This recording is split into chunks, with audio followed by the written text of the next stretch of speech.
Muy buenas tardes, estimados colegas del Colegio de Profesionales en Orientación. Gracias por acompañarnos en esta noche en la charla Factores que inciden en la reincidencia de la conducta delictiva, última conferencia del ciclo de conferencias sobre comportamiento delictivo. Nos acompaña María José Rodríguez Cruz, que ya estuvo con nosotros en una conferencia anterior. Ella es socióloga del organismo de investigación judicial y pues es un gusto para mí darte la bienvenida, María José. Te dejo entonces con las personas que están acá participando. Bienvenida. Muchas gracias, David, y buenas noches a las personas que comparten con nosotros hoy este ratito que vamos a hablar sobre la reincidencia criminal y específicamente algunos factores que se toman en consideración pues desde la oficina que yo represento el día de hoy. No sé si David les había comentado, yo soy socióloga y ejerzo mi profesión en una oficina que se llama Unidad de Asesores Operativos e Investigación Psicosocial. Es una unidad que como parte de las funciones que yo realizo y una compañera profesional en psicología, hacemos algunos estudios de reincidencia criminal. Conozco de casos de colegas de ustedes que pertenecen al Ministerio de Justicia, ¿verdad? Básicamente el sistema penitenciario, y que hacen sus análisis también, no necesariamente con ese nombre, pero sí hacen valoraciones para las personas privadas de libertad que eventualmente estarían optando por un beneficio, ¿verdad? De disminución o de alguna de algún cambio de modalidad para terminar su sentencia. Entonces, lo primero que quería decirles es que sobre reincidencia criminal hay mucha información y yo les voy a hablar de lo que conozco, ¿verdad? De las cosas que nosotros hacemos desde la institución que yo represento. No sé si las personas tienen posibilidad de abrir el micrófono y si quieren consultar algo o si no, igual el chat o el medio que consideren también, tal vez por medio de David, se puede hacer consultas si así lo consideran. Perfecto, Entonces, María José, si pueden abrir el micrófono. ok, perfecto. Entonces, cuando gusten, me pueden pues solicitar la palabra y se la cedo para ir evacuando las consultas que tengan si está dentro de mis posibilidades. Nosotros a nivel de OIJ entendemos o nos basamos en algunos conceptos clave para hacer justamente este análisis.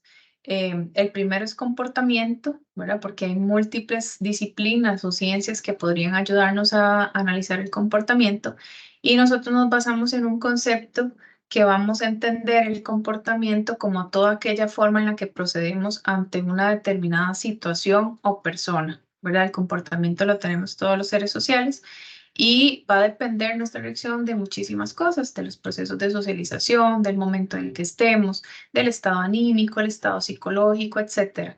Pero lo cierto del caso es que esas reacciones que tenemos frente a una persona o una situación particular lo vamos a entender como ese concepto fundamental de lo que es el comportamiento.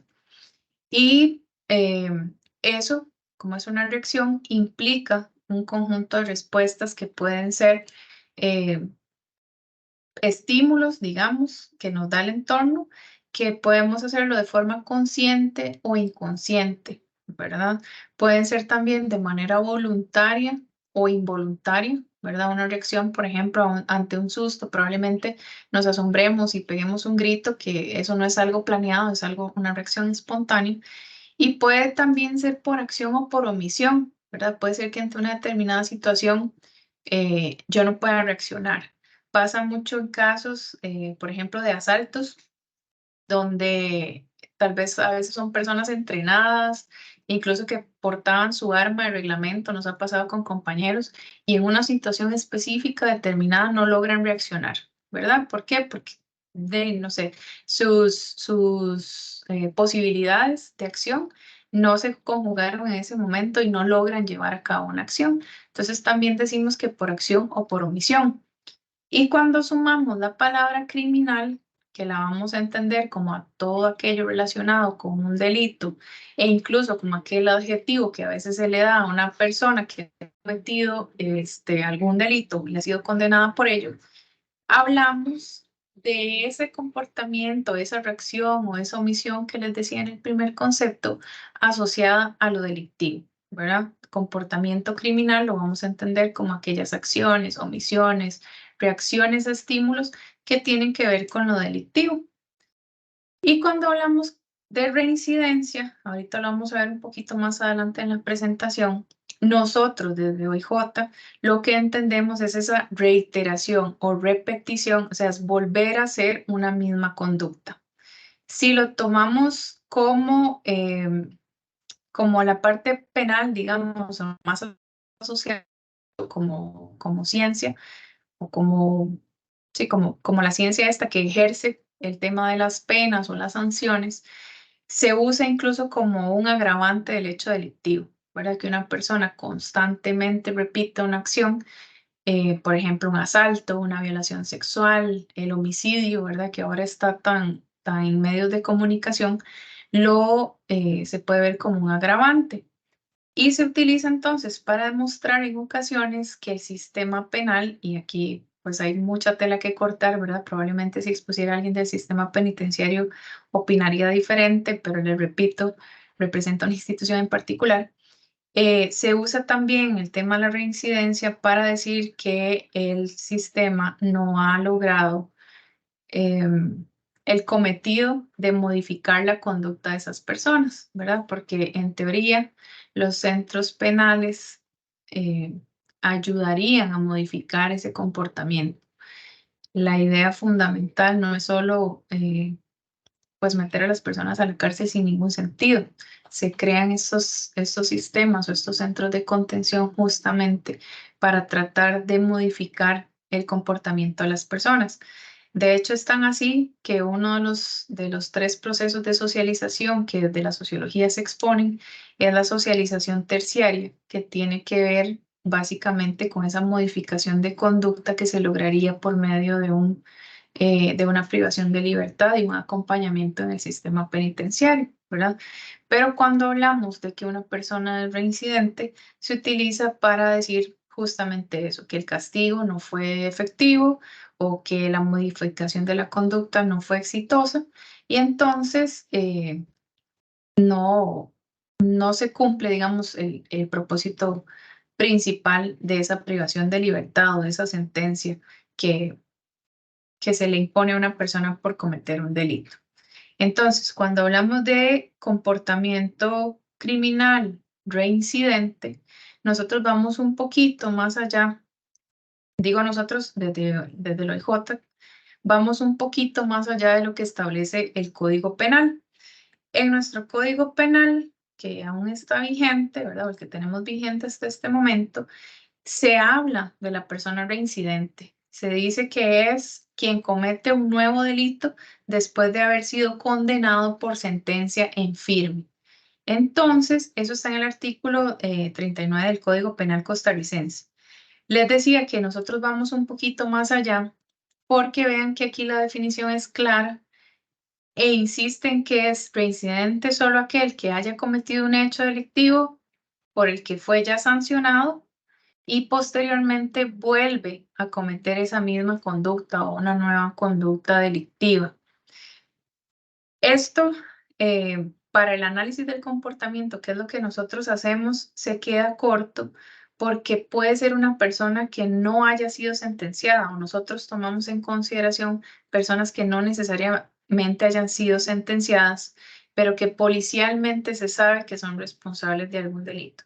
Ustedes entenderán que desde la policía judicial nos corresponde demostrar con evidencias claras, ¿verdad? Científicas y contundentes que esa persona es responsable de los hechos para que la fiscalía pues presente el caso y se lleve todo el proceso que corresponde.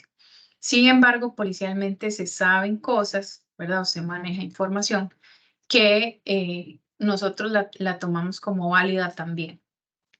En el Código Penal también se habla de otros 2 conceptos que es importante mencionar acá y es el de delincuente habitual, ¿verdad? Porque en el artículo 40 dice que será un delincuente habitual quien después de haber sido condenado en el país o en el extranjero por 2 o más delitos dolosos, cometiere otro y se demostrare su inclinación a delinquir.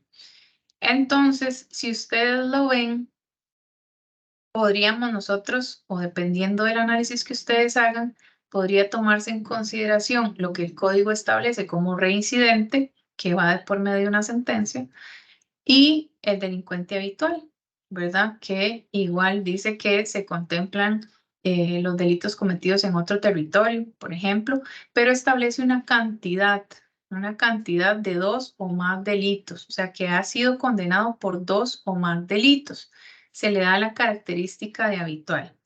Y además en el 41 habla del delincuente profesional, ¿verdad? Que aquí hay algunos que hablan, por ejemplo, de los sicarios, que son personas que se dedican en específico al tema de matar personas por un pago a cambio. Entonces, el artículo 41 los define como quien haya hecho de su conducta delictuosa un modo de vivir. Para eso tiene que demostrarse, ¿verdad? Que es a eso a lo que se dedican, que su profesión, por decirlo entre comillas, es el sicariato o estafador, ¿verdad? Cualquier otro delito donde ya se logre, por medio de pruebas científicas y todo lo que les mencionaba anteriormente, definir cómo qué es su modo de vida. Eso le da la característica de delincuente profesional. Entonces nosotros, más allá, por eso poníamos en la filmina anterior, que es más allá del código penal, es porque nosotros no hacemos esa acepción entre las clasificaciones que legalmente se establecen, sino que analizamos cada persona o cada individuo de manera particular. Y para eso nos basamos en algunas cosas, que es pues básicamente el propósito que David nos ha solicitado explicar acá. Es como hacemos nosotros la valoración del riesgo de reincidencia. Entendiendo nosotros desde BJ la reincidencia como el que comete 1, 2, 3, 4, 5, etcétera, delitos que no necesariamente tiene la sentencia en firme, ¿verdad? Porque ustedes conocen bien que el proceso de emitir ya la sentencia lleva múltiples pasos que llevarán mucho tiempo. Y a nivel de prevención, ¿verdad? De las acciones que nosotros podemos tomar como policía judicial, no podemos jugarnos el chance de que el proceso para condenar a una persona se tome más varios años y que además se vaya a un proceso de apelación y todos los instrumentos legales que una persona puede tener para su defensa.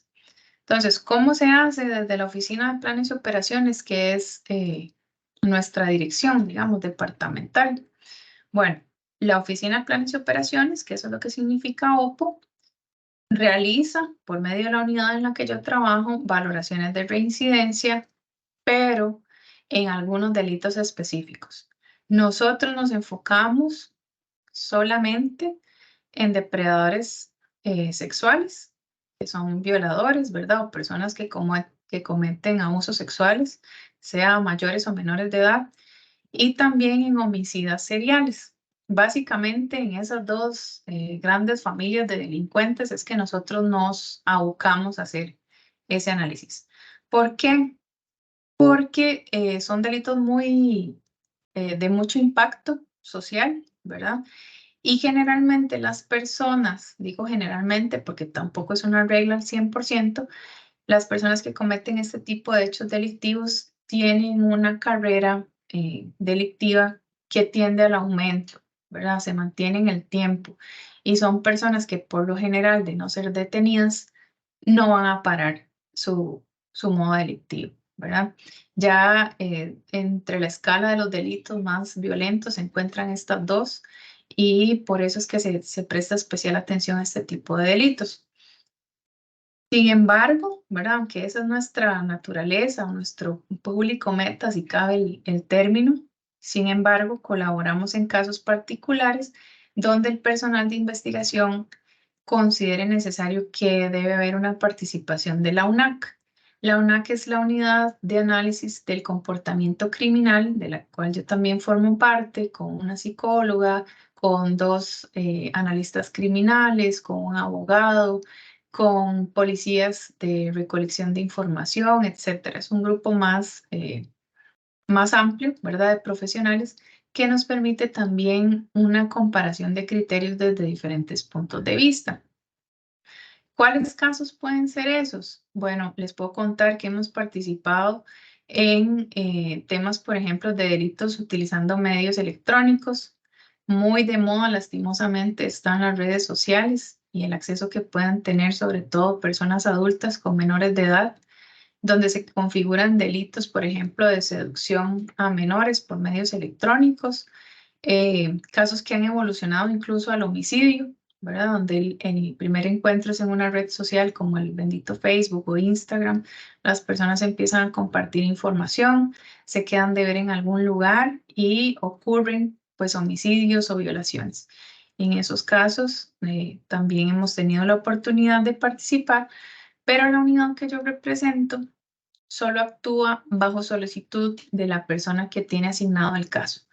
Es decir, somos como la unidad canina, ¿verdad? Que tal vez es un ejemplo fácil de seguir. La unidad canina no es que se presentan todos los casos que lleguen al OIJ, sino que dependiendo del proceso de investigación policial, se logra determinar que existe esa necesidad y se solicita como una oficina especializada. Bueno, exactamente trabajamos nosotros como una herramienta más en el proceso de investigación que solo funciona a solicitud, perdón, de la persona investigadora que tiene a cargo el caso. Nos apoyamos en instrumentos científicos, ¿verdad? Estos son algunos de los instrumentos que nosotros utilizamos. Lo que hemos hecho básicamente es mantener monitoreados los instrumentos que existen a nivel internacional y tratar de tropicalizarlo, si me permiten la expresión, o sea, utilizar lo que a nosotros se ajusta a la realidad costarricense. Utilizamos, por ejemplo, como base el HCR20, que es un instrumento que permite predecir el riesgo de comportamientos violentos en poblaciones penitenciarias y psiquiátricas.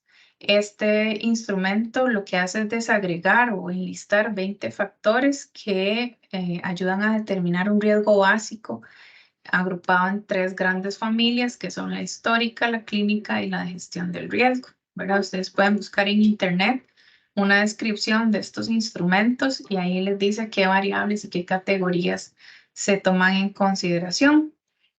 Adicionalmente, utilizamos de base el SARA V3, que es un protocolo igual o una llamada guía de predicción del riesgo de violencia, pero este se utiliza específicamente en violencia contra la pareja.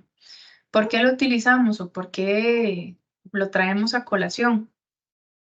Por el tema de los femicidios, ¿verdad? Generalmente, o bueno, sí, históricamente se han dado más que la violencia intrafamiliar sea generalmente más el hombre o la persona masculina quien ejerce la violencia. Entonces, no es exclusivo, ¿verdad? Tampoco es que sea solo para hombres, pero sí en temas de violencia de pareja permite hacer una valoración de riesgo.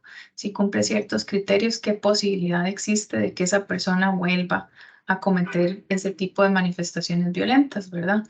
Esa está adaptada para que lo pueda utilizar diferentes intervinientes en el proceso de gestión de la violencia de la pareja o intrafamiliar. Es decir, puede ser aplicado por orientadores, por psicólogos, por trabajadores sociales, etcétera.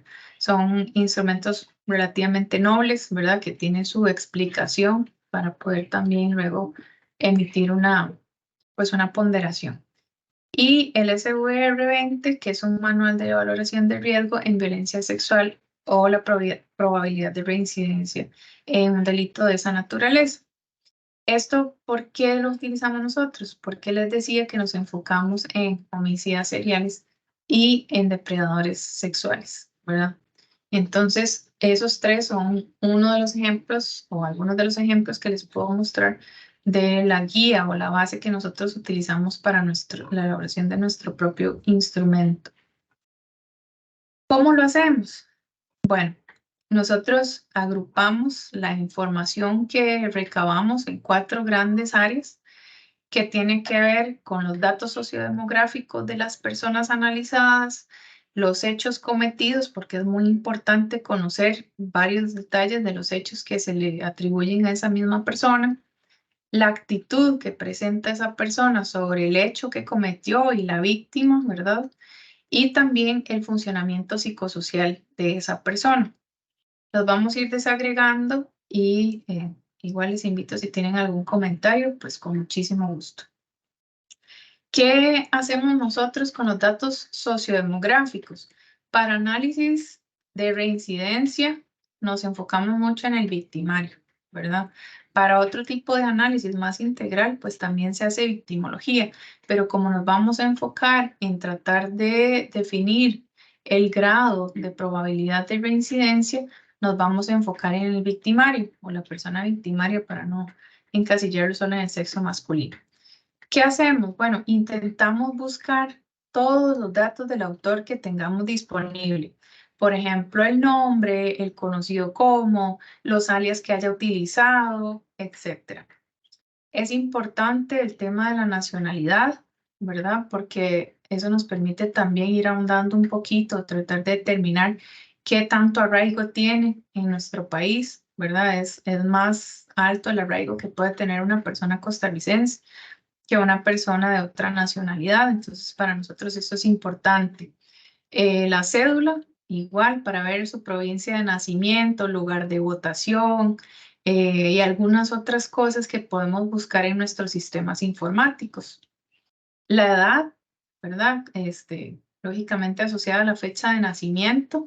Eso nos permite también ver evolución en su carrera delictiva, a qué edad empezó o a qué edad se registra el primer hecho delictivo de esa persona, a qué edad es el segundo, cuánto ha transcurrido, ¿verdad? O el tiempo de enfriamiento que le llamamos nosotros entre una ofensa o una agresión y otra. El nivel de escolaridad es muy importante, ¿verdad? No son variables directas que influyen, no podemos decir jamás que todas las personas que tienen primaria incompleta serán reincidentes, no son variables directas ninguna, pero sí es importante porque nos permite relacionarla con, por ejemplo, acciones de precaución que pueda tomar una persona. Alguien que tenga un nivel educativo más alto que otras podrá tener cierto conocimiento o ciertas habilidades que no necesariamente, les repito, son variables directas de la reincidencia, pero sí nos permite conocer, ¿verdad? Qué bagaje podría tener esa persona y qué probabilidad de reincidencia podría tener.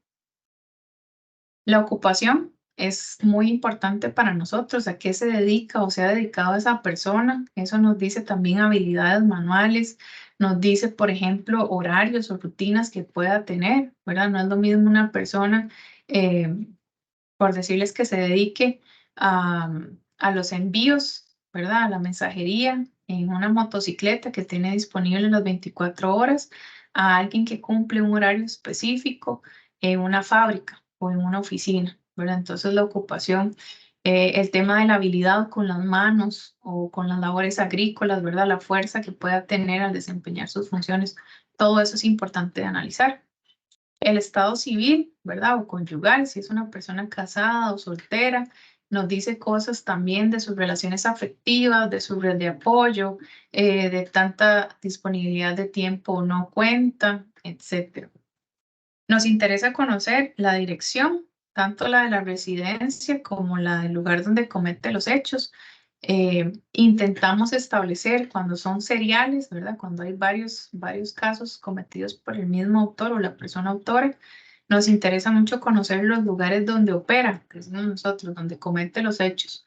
¿Por qué? Porque eso nos permite generar un perfil geográfico y eso se toma en consideración también porque además de hacer una alerta de reincidencia que nosotros dirigimos a nuestras sedes regionales, podemos hacer cierto perfil geográfico, ¿verdad? Y eso nos da también margen de acción para ver dónde se disponen recursos, dónde se emiten las alertas, etc. Tomamos muchísimo en cuenta el expediente criminal, ¿verdad? Si una persona, no solo las cosas que tenga en OIJ o a nivel judicial, se toman en consideración, por ejemplo, infracciones de tránsito y se analiza por qué. Bueno, no es lo mismo que usted parquee en una raya amarilla a que haga conducción temeraria, por ejemplo. Los temas de tránsito, se ven los partes policiales que hace fuerza pública, de cosas que son contravenciones, por ejemplo, que no necesariamente son un delito mayor. Entonces, por ejemplo, el tema del consumo de droga o la tenencia, ¿verdad? Algunas, dependiendo de las cantidades, no da para más, ¿verdad? No da para detenerles, pero sí nos da pues información de cómo es esa persona, de cómo se comporta. Si consume alguna sustancia, ¿verdad? Puede hacer que los frenos inhibitorios se reduzcan o que sus capacidades motoras estén disminuidas, etcétera. Entonces, el tema del expediente criminal nos importa mucho.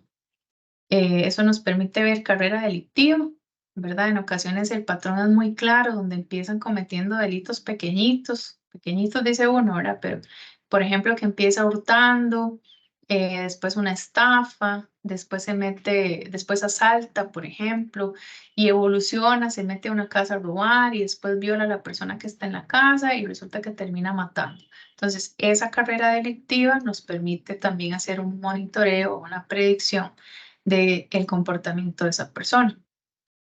La sentencia, ¿verdad? No solo la cantidad de años que se le impuso, sino también qué medidas se le dieron, si recibió algún beneficio como la famosa tobillera electrónica o se le dio la posibilidad de terminar su sentencia en un CASI, ¿verdad? En un centro de atención semi-institucional. Y el CAI donde descuenta la sentencia. Eso también para nosotros es importante porque nos permite conocer relaciones a lo interno del centro penitenciario, ¿verdad? Nos permite conocer algunos informes de otros colegas que han emitido sus documentos con respecto a esa persona. En los temas de ofensores sexuales hay grupos, ¿verdad? Donde se recomienda a esas personas privadas de libertad incorporarse, por ejemplo, a los grupos de ofensores sexuales. Y se lleva un proceso de acompañamiento en terapias grupales. Entonces, esos informes nos dicen muchísimo, porque a veces hay indicación de que no logra adherirse al tratamiento o que no participó de ninguna de las sesiones a pesar de... Y eso nos va pues también dando una luz de cómo es esa persona y qué posibilidad tiene de volver a cometer un hecho delictivo de la naturaleza que se le ya sentenció o de alguna otra naturaleza. Les decía también en el diagrama ese que les puse al inicio, como segundo pilar, nosotros analizamos los hechos que ha cometido esa persona. Nos interesa, por ejemplo, conocer la fecha en que ocurren los hechos. Si es entre semana, si es en fines de semana, igual si lo hace en la mañana, en la tarde, en la noche o en la madrugada. Eso nos da a nosotros idea también de algunas actividades de precaución o acciones de precaución que la persona pueda cometer. Por ejemplo, no sé, que al hacerlo de noche o en horas de la madrugada puede haber menos testigos o que lo hace en la mañana a plena luz del día y entonces puede ser un tema de pura impulsividad, ¿verdad? Que no logra frenar. Entonces eso es importante para nosotros. También considerar si son algunos días festivos o alguna fecha representativa para esa persona. Les comento, por ejemplo, un caso que tuvimos nosotros de un homicida serial que mataba mujeres en fechas que le eran significativas a él, como por ejemplo el 14 de febrero o la fecha de su cumpleaños. Entonces, puede ser que al inicio, cuando se empiece a analizar la información, no nos sean representativas, pero conociendo las características sociodemográficas que les comentaba anteriormente y sabemos su fecha de cumpleaños, pues entonces ahí uno empieza a relacionar información y se vuelven ya significativas. Los delitos cometidos, considerando los accesorios, eso quiere decir que generalmente es como por un hecho en particular. Por ejemplo, pongamos la violación o el homicidio, que es tal vez lo más grave. Entonces, se conoce que ha sido pasado por violación por homicidio, perdón, sentenciado por homicidio, pero también ha realizado algunos delitos accesorios, como por ejemplo la privación de libertad o el secuestro o la seducción por medios electrónicos que antes les mencionaba, ¿verdad? Son esos delitos que además del principal, por decirlo de alguna manera, lleva a cabo o le son accesorios o necesarios para cometer el fin último de su planificación. Nos interesa conocer, por ejemplo, si esa persona actuó sola o con cómplices. Hay algunas personas que con alguien de apoyo o con una persona cómplice se sienten más empoderados o más envalentonados y otras por el contrario que se inhiben, ¿verdad? En temas de violación sexual, sobre todo gente que se vuelve más lenta si alguien los está viendo y otros por el contrario no pueden realizar el acto que tenían planificado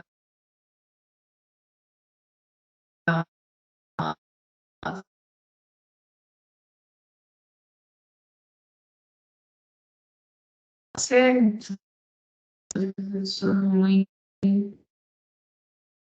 importante si la necesidad psicológica o emocional de cometer el hecho delictivo mucho más. Los medios de transporte, si son propios o son públicos, también nos da líneas para atender, para explicar, ¿verdad? Es diferente si yo tengo a mi disposición una moto o un vehículo en el cual pueda trasladar a una víctima, a tener que hacerlo, por ejemplo, en un bus, que les comento además, tampoco es limitante. No podemos decir que un violador jamás trasladaría a sus víctimas en bus, porque de hecho hay casos acá en Costa Rica que así ha sucedido, que puede parecer extraño, que la gente se sorprende que por qué una persona no pidió ayuda si iban en bus y había un montón de gente alrededor, etc. Desde el punto de vista del victimario, nos da también otras impresiones de su accionar. Si ataca a víctimas conocidas o desconocidas, da también rasgos de impulsividad, de planificación, ¿verdad? Si son conocidas, que generalmente atacan en su propia vivienda o en lugares que les son de resguardo para ellos, también es importante. El tema de la vulnerabilidad de las víctimas, ¿verdad? Si son poblaciones con discapacidad o menores de edad o ancianos o las mujeres, ¿verdad? Que a veces por el tema de contextura física o el tamaño, etcétera, podrían verse más vulnerables. Consideramos también la estrategia de abordaje que utiliza, ¿verdad? Si es repentino, si es por engaño, si es sorpresa o relámpago, como le dicen en algunas clasificaciones de otros autores. Consideramos también los medios instrumentales que utiliza, como por ejemplo si portaban o no arma de fuego, el hecho de que la portara, digamos, de que la tuviera, o a veces nada más dicen que la tienen y no la muestran, pero lo usan como un mecanismo para intimidar a sus víctimas. Si solo se la juegan, por ejemplo, a fuerza física o a intimidación, etcétera. Perdón. Y la actividad verbal que realiza. Por ejemplo, si las amenaza, si les da órdenes, si les pide perdón, si les pide que hagan algo o digan algo, ¿verdad? Hay victimarios muy particulares donde más bien su empoderamiento o su clímax, digamos, de la agresión lo alcanzan con interacción con la víctima. Entonces también eso es importante. Y todos los hechos que no, perdón, todos los datos que nosotros podamos tener con respecto a los hechos cometidos, siempre se van a analizar, ¿verdad? Todo esto depende, no necesariamente tenemos toda esta información siempre, más que nosotros nos apoyamos mucho en información ya consignada en sistemas nuestros y en colaboración con otras instituciones que tienen a disposición esta información. Entonces, no siempre está todo, pero la idea es que entre más información tenga, pues más robusto le quedarán sus impresiones o más sustento tendrán. Y el tercer pilar es la actitud que toma esa persona victimaria con respecto al hecho y con respecto a la víctima.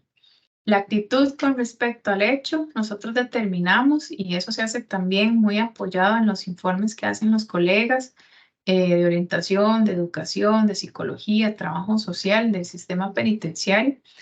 Y ahí podemos ver, incluso también a veces nada más en las narraciones de los hechos, ¿verdad? Cuando se va a juicio y la persona tiene la posibilidad de declarar o abstenerse, nosotros valoramos si lo acepta, ¿verdad? O sea, si es una persona, por ejemplo, que abrevia, ¿verdad? Que se somete a un proceso abreviado, aceptando la responsabilidad de los hechos y también intentamos determinar si lo hace por pura estrategia legal o si realmente hay un arrepentimiento, ¿verdad? Una concientización al respecto y logra asumir esa responsabilidad. Entonces, si la persona lo acepta o lo rechaza, lo minimiza o lo evade, ¿verdad? También a veces, en muchas ocasiones, se responsabiliza a la víctima y pues eso es importante para determinar que es una persona que no logra hacer insight, digamos, o ese análisis interno para entender que sí, que cometió una falta, que no estaba bien y entonces a partir de ahí tratar de modificar su conducta. Ahora, si no hay esa capacidad de entender que lo que hizo no está bien, es muy probable que reincida. ¿Por qué? Porque lo estoy asumiendo como algo X, ¿verdad? Como no es conmigo la cosa, o es culpa de ella, o fue la que ella fue la que se me insinuó, etcétera, etcétera, ¿verdad? Entonces eso es importante. Y con respecto a los reguladores del comportamiento, tratamos de ver si se puede definir, por ejemplo, alguna acción que refleje vergüenza, ¿verdad? Que se sienta apenado por lo que cometió o que demuestre arrepentimiento o, por el contrario, que muestre empatía con la víctima, ¿verdad? O culpa o malestar. Esas cosas generalmente nosotros no hacemos entrevista de victimarios. Eso se lee en documentos, como les decía, en informes de diferentes profesionales o en narración de hechos. También a veces están los procesos judiciales grabados, ¿verdad? Los juicios grabados. Entonces también se puede obtener de ahí, de los videos y de los audios de las audiencias. Y con respecto al funcionamiento psicosocial, nosotros consideramos algunos aspectos básicos, como por ejemplo si tuvo o no problemas interpersonales en el CAI, ¿verdad? O fuera de él, por ejemplo, ya en una medida diferente de privación de libertad, como los casos que les mencionaba antes, o por ejemplo, violencia intrafamiliar antes de ser juzgado o sentenciado por el delito que cometió. Le damos especial atención a los temas relacionados con el estilo de vida que puedan hacernos suponer que ha sido de manera inestable. ¿Inestable en qué sentido? Por ejemplo, en las relaciones laborales, ¿verdad? Que no dura mucho en un trabajo o en sus relaciones familiares, que no tiene buena relación ni con sus parejas, ni con sus hijos, ni con los padres, etcétera. La impulsividad, ¿verdad? Por eso también se toman en cuenta las infracciones de tránsito.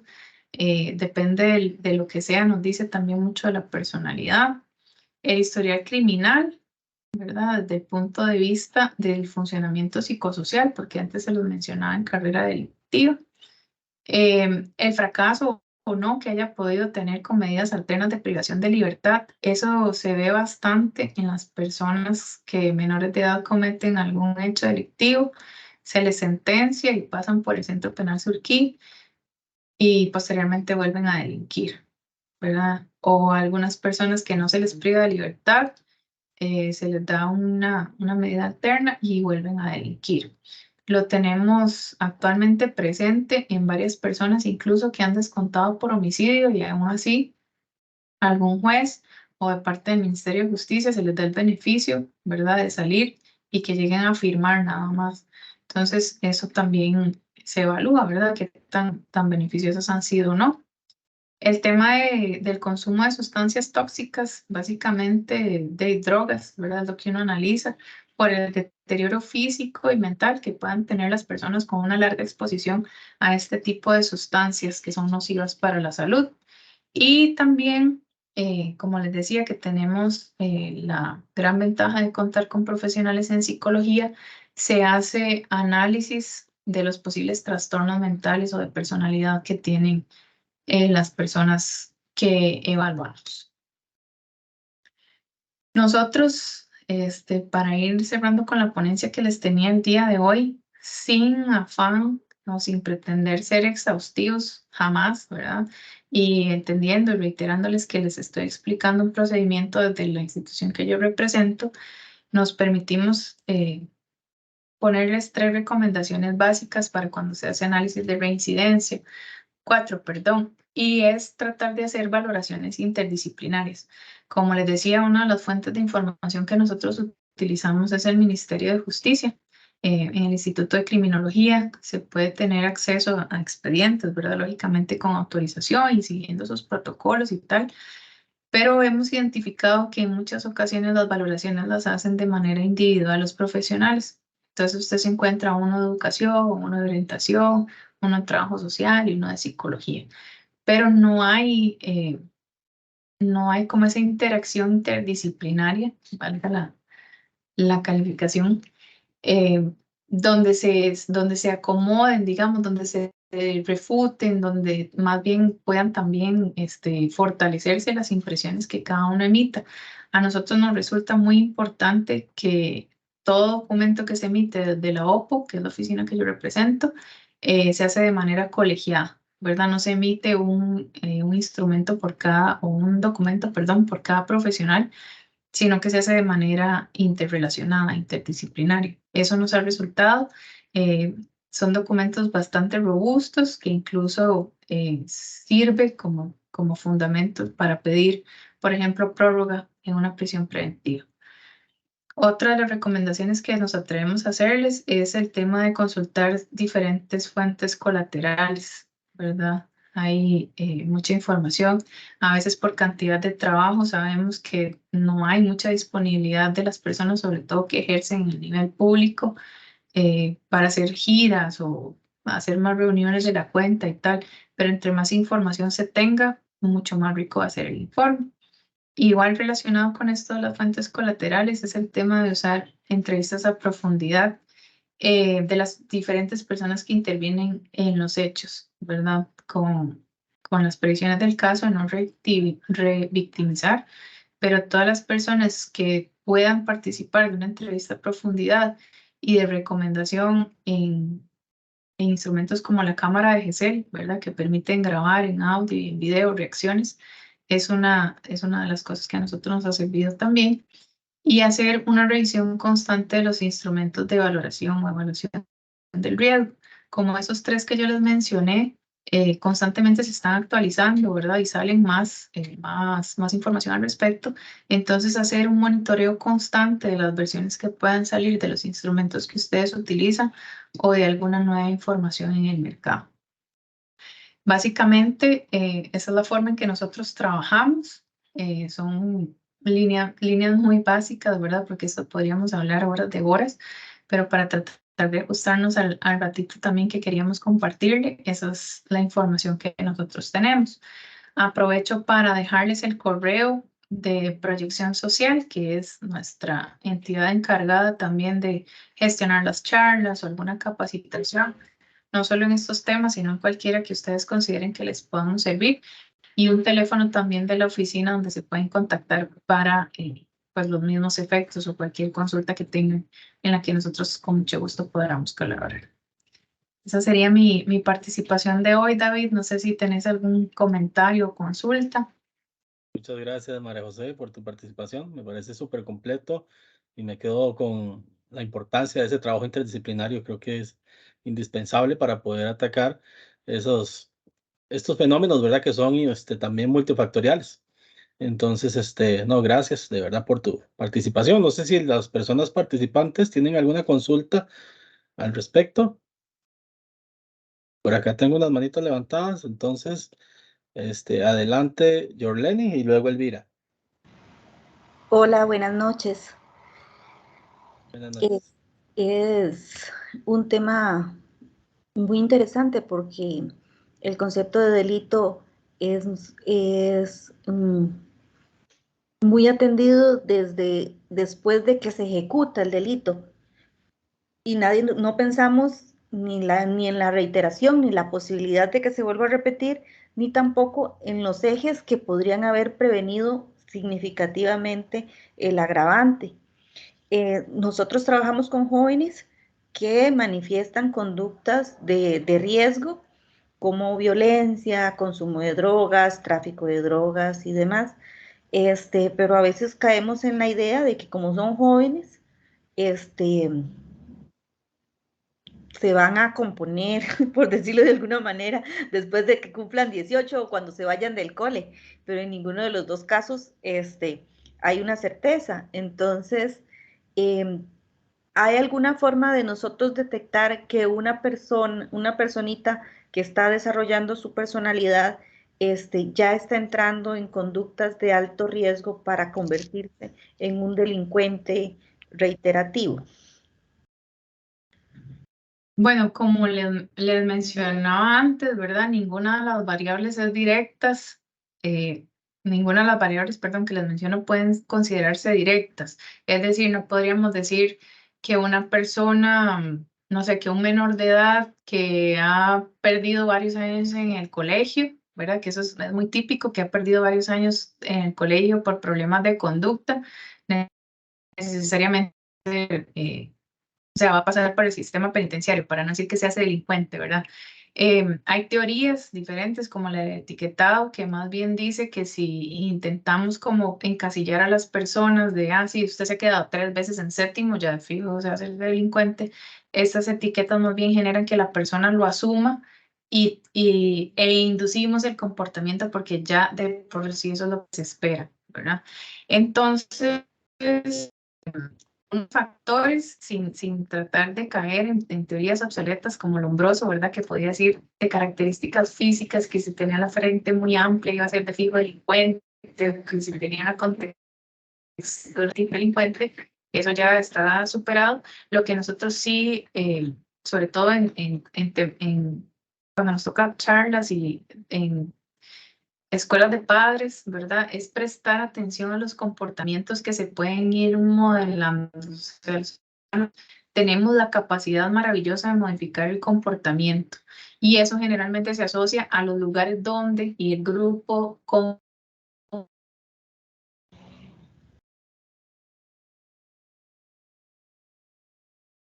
que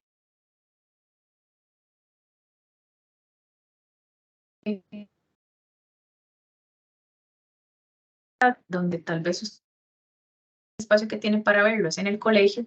Entonces, bueno, ¿cómo se comporta esa persona? ¿Cómo se relaciona con sus pares? Cuando se jala una torta, ¿qué posición asume? ¿Verdad? La admite y quiere rectificar o más bien busca a quien echarle la culpa. El tema de la exposición de sustancias, ¿verdad? Como las drogas, va más allá de solo satanizar de que las drogas son malas, ¿verdad? Que eso es lo que generalmente deteriorando mi sistema, ¿verdad? Mi cuerpo, digamos, son factores de riesgo. Nosotros no decimos que sean directas, pero sí son temas que hay que prestar definitivamente atención, trabajar, no solo como orientadores en un colegio, sino también hay que ver con aunque suene trilladísimo, pero con las familias, ¿verdad? Porque usted puede ser que lo tenga en un ambiente muy controlado en el centro educativo, pero se va para la casa y es desmadre, ¿verdad? Entonces es trabajarlo muy en conjunto, pero sí son banderitas rojas que hay que prestar atención. Gracias, Jorleni, por tu pregunta y gracias, María José. Elvira, adelante. Buenas noches. Buenas Hola. noches. Buenas noches. Okay. Hola. Viera que esta es la primera charla que yo escucho de toda la, ¿verdad? De toda la lista que hubo, porque yo trabajo en un colegio nocturno, entonces no he tenido chance.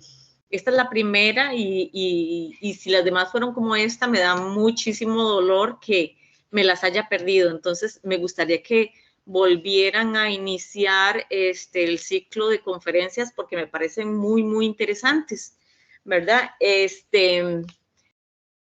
¿Qué era lo otro que le iba a decir? Bueno, yo recuerdo que nosotros llevamos un curso en la universidad sobre conductas que pueden ser patrones negativos para un chico en la sociedad, algo así se llamaba, no me acuerdo. Recuerdo que la profesora que nos dio el curso era una orientadora que trabajaba en cárceles, ¿verdad? Y ella nos decía que las personas agresores sexuales, ellos difícilmente cambian. Y yo quisiera saber, a la luz de la ciencia hoy en día, ¿qué piensa usted al respecto? Es una pregunta bastante comprometedora. Yo le voy a decir lo que yo conozco, ¿verdad? Y una posición más personal que estoy segura que puede ser debatida por muchísimos profesionales. Yo soy socióloga, ¿verdad? Probablemente un psicólogo tendrá una posición diferente, un psiquiatra diferente, etc. Desde la sociología sí se cree que el comportamiento se puede modificar, ¿verdad? Porque somos seres sociales que nos adaptamos.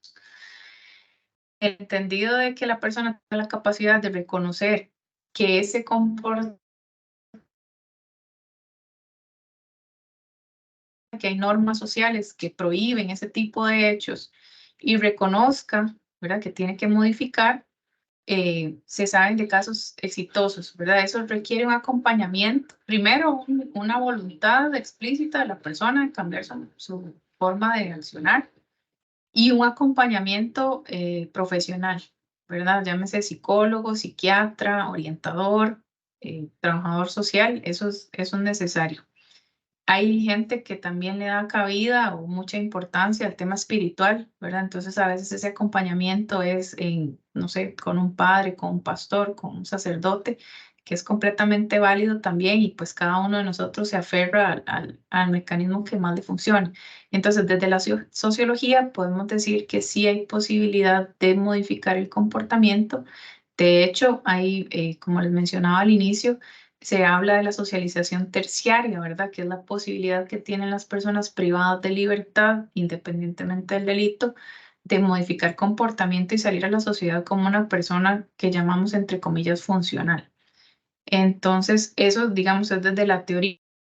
Desde la práctica, le puedo decir que es bastante trabajo, ¿verdad? O sea, requiere, como les decía, bastante trabajo, acompañamiento, voluntad.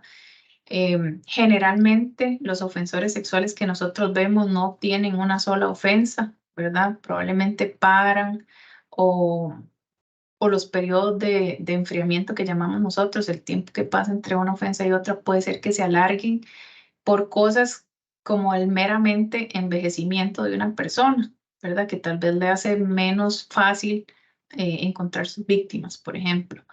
Hay posiciones al respecto de la castración química, no sé si la han escuchado, ¿verdad? Que la gente como una solución para que las personas dejen de violar dicen que los van a castrar químicamente, eso es con medicamentos y tal, supuestamente apelando que el deseo sexual no se manifieste, pero ya se sabe que es un tema más de dominio, de poder, que la mera satisfacción sexual. Entonces, hay posiciones muy, muy diversas. Mi respuesta es apegada, digamos, a la profesión que yo ejerzo, pero sí soy insistente en que hay múltiples posiciones. Gracias a Elvira por su pregunta y también a María José por la respuesta. Antes de darle la palabra a Josefa, yo quería también responderle a Elvira, que preguntaba sobre los videos, ¿verdad? Bueno, sobre las grabaciones. Entonces, los videos se cuelgan en el canal de YouTube del colegio. Ya creo que hay uno o dos que están disponibles, que ya los podrías ver en cualquier momento. Y pronto se estarán publicando el anterior y este. Entonces, si no, igual me puedes escribir y yo te mando los links de los videos que tenemos para que los puedas consultar. Luego quería también retomar algo con respecto a lo de Yorleni que estaba comentando, y es que una de las percepciones que tengo es que en nuestro ejercicio profesional se ha vuelto muy punitivo. Y entonces, a partir de lo que hemos visto hoy, también me preocupa que se deje de lado, ¿verdad? Desde nuestro ejercicio laboral, la parte preventiva, ¿verdad?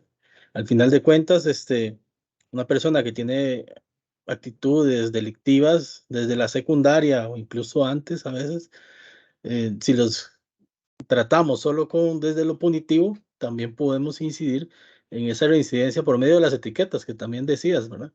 Entonces eso es algo que a mí me tiene un poco preocupado con respecto al ambiente laboral que estamos viviendo actualmente. Bueno, Josefa, adelante. Hola, buenas noches. Buenas noches. Me alegra escuchar donde dice que desde la teoría sí es posible cambiar conductas, desde la práctica también. Laboro para el Ministerio de Justicia y Paz y las estadísticas del Ministerio de Justicia y Paz indican que la reincidencia delictiva no es tan alta como se percibe. Sin embargo, cuando se dan los casos de reincidencia, causan mucha bulla. Y entonces nos dan una impresión, y principalmente a la población le dan una impresión de que es mucha gente delinquiendo, mucha gente que reincide en el delito. y no es tanta la gente que reincide en el delito. Sí es muy lamentable cuando pasa porque hay víctimas y no deberían haber ni una sola víctima. Entonces solamente una víctima en algo tan grave como el homicidio, ¿verdad? Que es como el delito más grave porque se quita la vida de una persona. Solamente la pérdida de una vida humana es terrible, es algo muy trágico, pero no es que a todas las personas que han cometido un delito vuelven a reincidir. Pero eso es lo que nos dan los medios de comunicación, causan mucha bulla.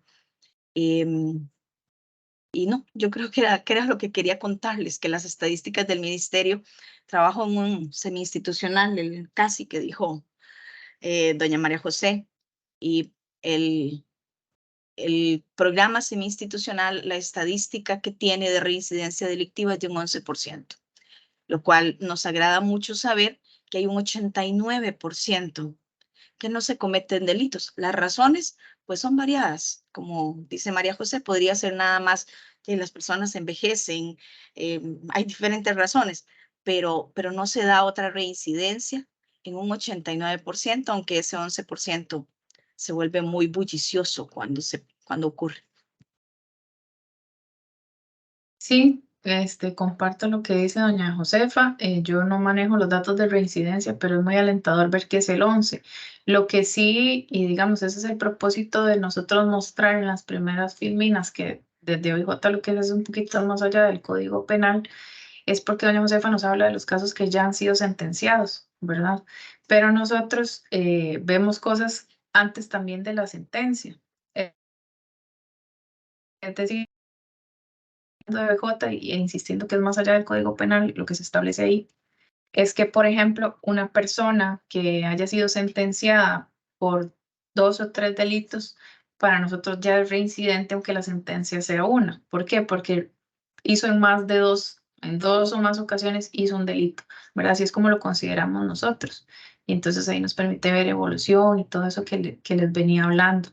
Pero sí, y comparto completamente que el tema de los medios de comunicación y sobre todo el acceso que tenemos ahora por los teléfonos, ¿verdad? Que ya cualquier persona puede ver en medios de comunicación eso, sobre todo se da mucho como en los momentos de elecciones, ¿verdad? Donde la política influye mucho, donde hay cambio de gobierno, etcétera, donde se quiere responsabilizar a ciertas personas o agrupaciones partidarias de lo que implica, ¿verdad? Recuerden ustedes todo el tema con las tobilleras electrónicas y las mal llamadas golondrinas y todo eso es justamente lo que dice doña Josefa, ¿verdad?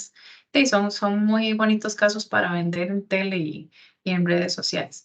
Nada más, David, quería permitirles compartir ahí en el chat y para las personas que posteriormente vayan a ver la grabación, es un enlace de YouTube del caso de Beth Thomas. Es un ejemplo, no sé si ustedes lo usan en orientación, pero en sociología criminal se usa mucho para explicar que efectivamente la gente tiene posibilidad de cambio. Y a los alumnos yo les digo, si una persona, por ejemplo, un alcohólico o una alcohólica se puede pues dejar el vicio, ¿verdad? Y pasar por todo el proceso donde modifica su conducta, una persona que se haya considerado psicópata, por ejemplo, que es el caso que les comparto, tiene posibilidad de resocialización. Entonces, yo sí creo que eso se puede alcanzar siempre y cuando haya acompañamiento y voluntad de cambio de la persona, ¿verdad? Que es lo más importante. Entonces, ahí les comparto el enlace. Es un caso bastante interesante porque de toda su historia, sobre todo en la niñez, fue muy caótica. Logra resocializar, modificar comportamiento y se hizo enfermera. Y entonces trabaja con personas que más bien su caso puede inspirar. Es un ejemplo bonito y me parece que es interesante que lo conozcan.